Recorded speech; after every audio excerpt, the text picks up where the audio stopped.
President Biden, well, actually, now we're first looking back at Capitol Hill Live as McCarthy loses the 5th vote to become Speaker of the House.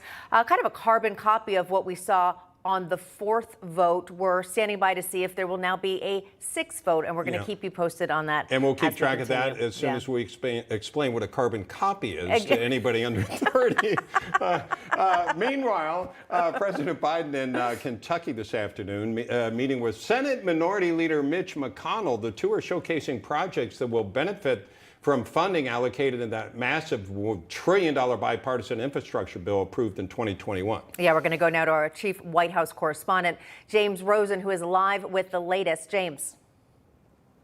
Katrina and Bob, good afternoon. Before boarding Marine One for today's trip to Kentucky, President Biden spoke out for the first time on the prolonged agonies of House Republican leader Kevin McCarthy. A veteran himself of nearly 4 decades in the U.S. Senate, the chief executive said the speakership battle presently unfolding at the other end of Pennsylvania Avenue is, quote, embarrassing because the world is watching. And Mr. Biden added, this is not a good look. I hope they get their act together.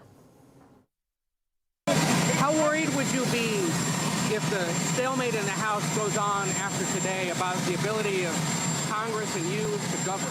Well, not me, Congress to govern. Mr. Biden today visited Covington, Kentucky.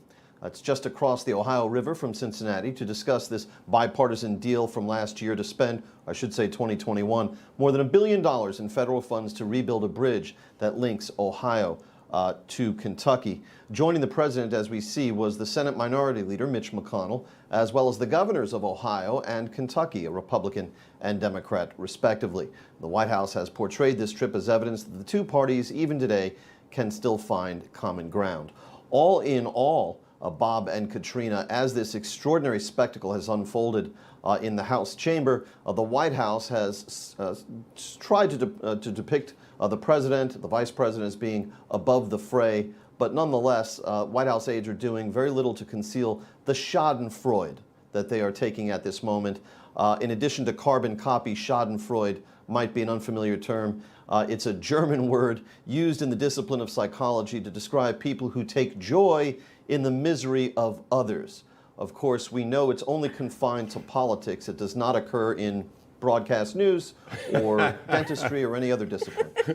We feel your pain. Yes. James Rosen, I knew you'd have my back. Thank you.